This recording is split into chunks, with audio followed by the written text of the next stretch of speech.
Good evening, and thank you for joining us tonight for Canine Companions Virtual Heritage Society. I'm Megan Kester, Executive Director for the North Central Region. And I'm Gwen Dudek, Program Director for the North Central Region of Canine Companions. We are really excited to bring everyone together to hear from our graduates and be a part of our mission. You are truly making a difference in what we're doing today and what we're going to be doing in the future. So we thought we would start by sharing some updates on what's been happening this year in the North Central region. So as most of you know, we opened this campus 2 years ago, but by no means were we using it to its fullest potential. So it's been really fantastic this year being back to normal, typical scheduled team training classes where our students not only gather together to eat breakfast, lunch, and dinner, but the Kids Cove with all the games and the books and the puzzles are bringing people together in the evenings, watching football games together, and just overall creating a more community experience as a part of team training. And it's been amazing. But I think there's other stories. Absolutely. So we've also been able to use our campus for events this year. We hosted our first ever Sit, Stay, Sparkle Gala and are excited to share that we had over 175 people here. If you can imagine a training room turning into a really elegant evening, and we raised over $185,000 to support our mission and our upcoming graduates. In addition, this fall, we hosted Dog Fest North Central. We had over 500 people here on campus. It was a great day, and we broke records. We broke Canine Companions records. We raised over $440,000 for our mission. Just think about how many teams that's going to support. Fantastic. And with all of that heavy lifting going on the fundraising side of Canine Companions, we had a great addition to this campus. Our new Leash Hall did get the addition of equipment in our workout room. And so that has just been so great, not only for our team training students, but for our staffs when they take a break at lunch. It's just been fantastic. We also have been able to open our doors a little broader, as Gwen was mentioning, to the community. So not only are our classes getting together and we're seeing our events show up, but we're also really excited that we've had way more volunteers and corporations and community members participating on campus. They're able to come and help us serve lunch at team training or work on our gardening. 16 acres is a lot. That's a lot. And also able to help in the kennels with our bark program, or at the front desk, you will be greeted by a volunteer. So the opportunity to engage more people in the mission of Canine Companions has been something we've really seen grow this year. It's been a game changer. So hopefully with all that information, we've inspired some interest. So if you haven't come to our campus, please reach out to us and schedule a tour. We'd love to show you around. It's been a special place, and it truly was created by you and the visions that you have as a Heritage Society member. Thank you so much for your support. We are really seeing the magic happen here on campus, and we're so excited about your investment in our future of Canine Companions. Thank you. Thank you. Good evening, and thank you for joining us. My name is Nancy Whetstone, and I'm Development Director of Donor and Corporate Engagement at Canine Companions North Central Region. To the Heritage Society members tuning in, thank you. For all of you out there watching, you might be wondering just what is the Heritage Society? The Heritage Society is comprised of individuals, donors, puppy raisers, volunteers, and just people that love our mission that have made the decision to remember Canine Companions in their estate plans. This year I became a Heritage Society member, and I hope you will give some thought about this opportunity to make a lasting legacy gift to an organization you care about. Tonight, you're going to hear some amazing inspirational stories from our graduates. I hope you enjoy meeting these teams, and I hope you know how truly thankful all of us here at the North Central Region are for your support. Thank you, and have a happy Thanksgiving.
All right, everyone. Who here has the best service dog or facility dog? Me too! They have the most hands.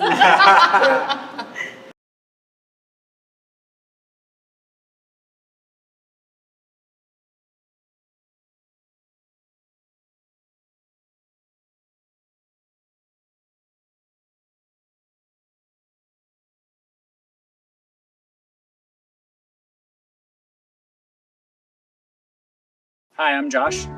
My name's Heather. This is Emma, and that's Tsunami. Hi, I'm Kim. This is my facility dog, Blomback. We work at the Family Nurturing Center in Florence, Kentucky. My name is Wen, and then this is Haiku, and I live in Westerville, Ohio, and I majored in graphic design, film, and photo editing.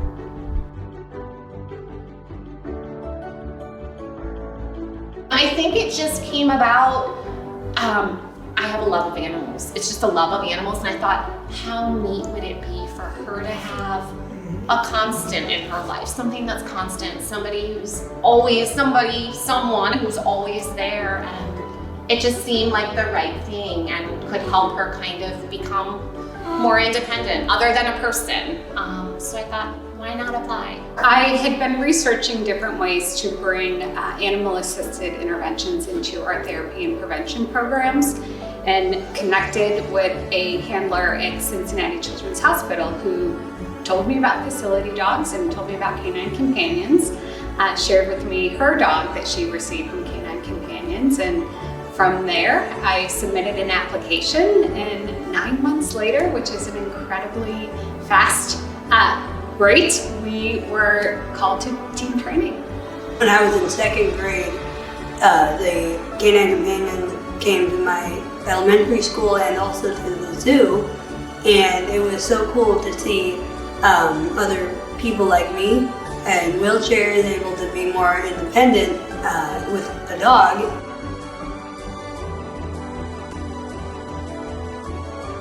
I was feeling all the feelings, all the emotions. I was so excited at the opportunity, just really humbled at the organization and all that Canine Companions do, all the things that go into raising a dog to come to this point, to be at team training. So just really honored, and also extremely nervous of not knowing what to expect, and just nervous excitement about the opportunity that we were stepping into. Now I'm hoping it goes well, and I'm like, I don't want to screw up. Will they not give me a dog? I don't, all these things go through your mind. And so, like, I was definitely nervous. I was a little nervous because I didn't know, I was like, I don't know how to do it. Like, I felt like I was not going to be able to successfully handle the dog correctly. Like, I had no idea what I was doing. And just like the first few times we worked with him, I'm sure I was as tentative as he was. I think it was a combo, nervous excitement, like, are we gonna fail? Like, are we actually is she gonna get a dog at the end of this process? Or am I gonna totally mess this up for all of us? So nervous excitement, but that soon changed. As soon as you walked in, there was just this comfort level, like, we're all here for the same reason, the same purpose, and you just felt that sense of team. So yeah, quickly changed. Yeah, agreed. The moment we were matched with Tsunami, I think we actually kind of knew it was coming. We were training with him for several days in a row, and I'm like, okay, I think it's gonna be him. We kind of had a conversation like, we think it's gonna be him.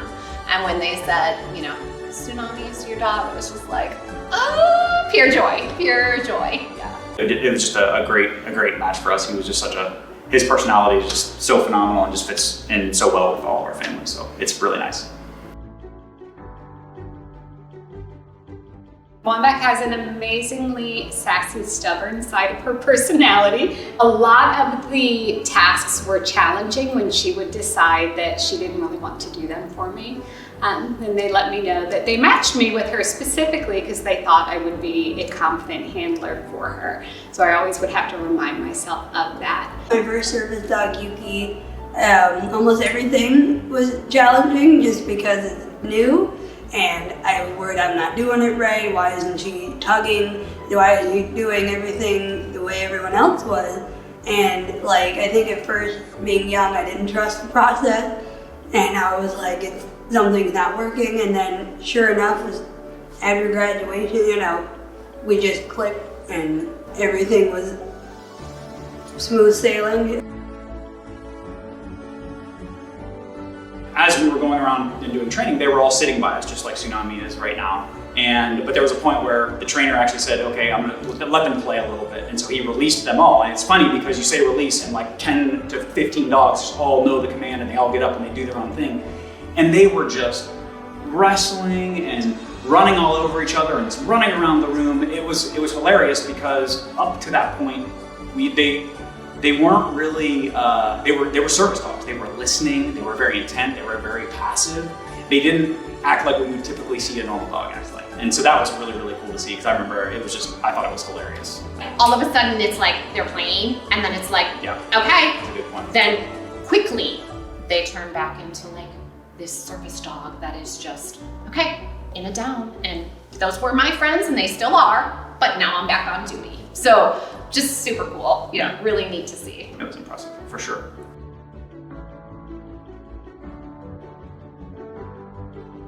I am still in touch with several people from even my first team training, which took place back in 2009. So that has been really awesome. And with this time being in the new campus, which is like 20 million times the size of the first one, it's really been a nice, accommodating experience. And it's special because like I'm in touch with other, fellow graduate and even Haiku's puppy raiser. So that's been special. I talk to her almost like every day, and it's sweet to like send photos and receive some of like when she was a puppy, and like I look forward to the years to see how like my fellow graduates are doing and to see, to show like Haiku's puppy raiser like all the adventures we go on. And I think having the ability to be on campus made all the difference because we had that downtime after each day of training to just learn about each other. And again, since I was in a training with folks that were receiving a successor dog, they gave me encouragement of just what the journey is like and really encouraged me to embrace this new experience that I was stepping into, and would tell me about like how these transformational things would happen that would just get me even more excited about like what was going to happen once we get back to the agency and once we're working, and just the beginning of a long relationship. We all stay in touch. One of the folks in our training has a facility dog in a setting that's very similar to what we do. We communicate all the time. She gives me feedback and tips of different ways that we can incorporate Wombat into our program. And is just a supportive person and told me all of what to expect when we came for our recertification to help calm my nerves a little bit. And we would have not had that opportunity to connect if we didn't have the facility to stay at and just know that our basic needs were met. We could focus on bonding with our dogs, connecting with each other, and really focusing on the training during the day.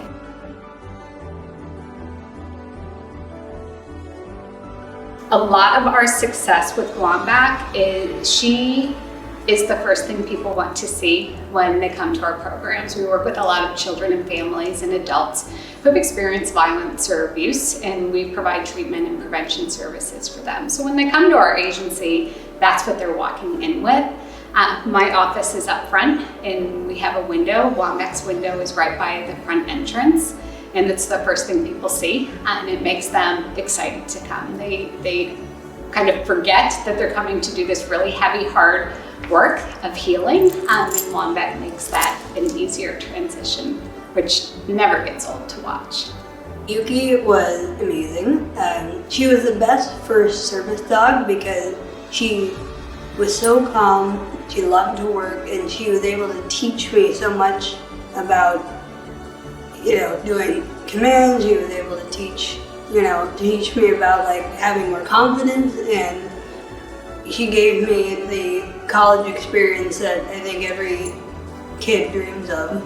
Once we left team training, we both were so confident and just so excited to take him with Emma, whether it be to hospital appointments or out to dinner or just to the park, and just wherever she goes, he goes. And it's amazing that She always has that constant with her. Emma plays Miracle League softball, and Tsunami comes to all of the games, and he's kind of like the team mascot, I feel like.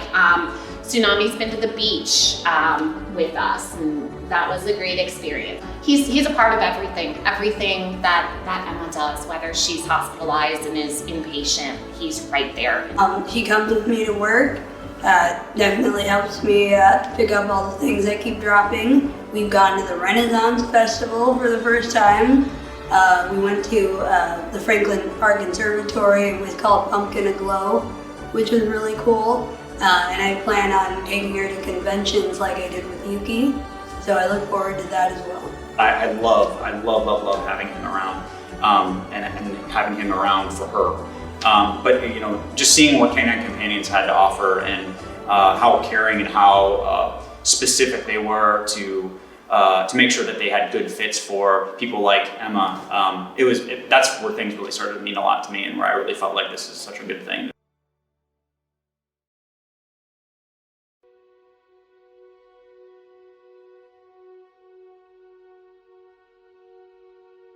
In part of my role, I'm the coordinator for our therapy team. So oftentimes I have to either deliver hard information or have really honest, challenging conversations in a safe and supportive way. And Wambach, they see her before they see me, and that can be really disarming in a positive way. I've had adults and children tell me that, oh, if you like dogs, that must mean that you're a trusting and caring person because you care for this really amazing dog.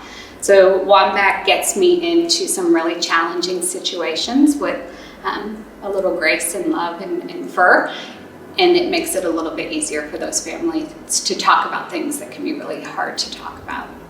In particular, in our counseling and treatment program, we work again with kids who have been through hard things, and part of that healing journey is working with their therapist to tell the story about their hard things so they can understand it differently and heal.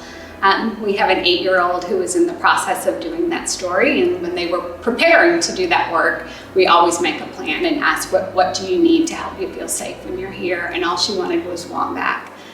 So we would bring Wambach's bed in with her, and she would just crawl into the bed with Wambach and pet her, and Wambach would just lay with her, and she would tell the story of this really horrible thing that she went through, and just had so much bravery in how she did that story, and would just pet Wambach, wouldn't need to take any breaks because she had the thing there that helped her to be safe.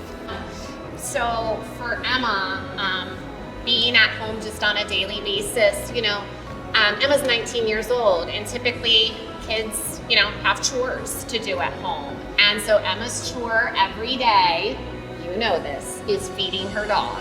And Emma grabs his cup, and I'm trying not to tear up.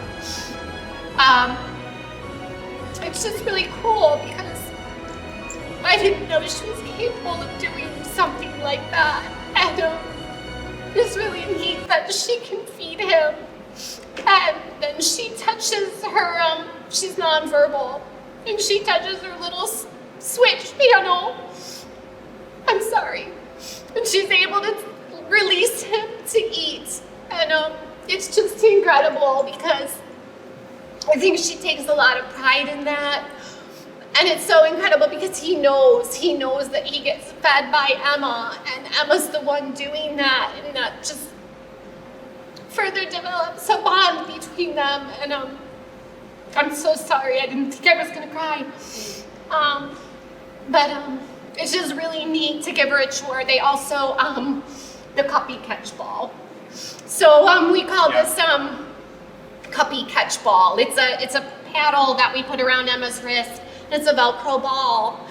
And we throw the ball to Emma, and Emma uses her right arm to lift, and she catches the ball, and then with her left arm, she throws Tsunami's ball to him, and then he brings the ball back to her. And it's just another way for somebody who's nonverbal to form a bond with this incredible animal.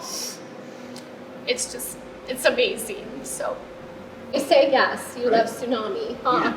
Tsunami's her constant. He's always there. he's there for everything. He's there for the good days, he's there for the bad days. He was there. The only place he could not go was the ICU when she was in ICU with pneumonia. That was the only place he was not allowed because it's a sterile environment. And we totally understood that. But the minute that she got out of ICU and went to a normal hospital room, he was there. And she slept in her hospital bed, and he took the couch, and he was there the whole time. The nurses were incredible with him, just as much as they are Emma. And I think that I don't know, just having him there is soothing, I think. You know, you're in the hospital, that's a really, really stressful experience. And just him laying there is like, it helps everybody. It helps us as her family cope. It helps Emma, I think, just knowing like, hey, there's my buddy. You know, even though we're in the hospital, it's similar to as home as it can be. I agree with that constant. My first service dog, Yuki, she was with me every day for 13 years, and she really changed my life. I was able to make so many friends in college and able to have that normal life because, you know, it's hard when you always have to like ask your peers to like pick up your pen or like, can you hand me that or things like that, and kind of embarrassing because I can't physically do everything. And so with Yuki, it was like a whole new experience that I was able to gain that independence. And what's special is that Haiku is now taking the torch and even knows some like new commands that I've really taken advantage of because as I'm older, I have more pain and physical challenges that like I can now have her lay on me when I'm in a lot of pain, and I find I don't have to take as many pain pills anymore. And that's a huge benefit that even, you know, aside from opening the doors and picking up those things that I drop 100 times, that like he can now like help make me healthier and is able to like I'm getting up more, playing ball, and I'm physically getting stronger. And it is a really, these dogs really change lives. They really do. This is more than just a dog. She is impacting so many families. I'm gonna tear up talking about it. I couldn't do the things that I do without her. And I don't know that that really gets conveyed all the time of how impactful the facility dogs are in the work that they do. They can do things that people can't.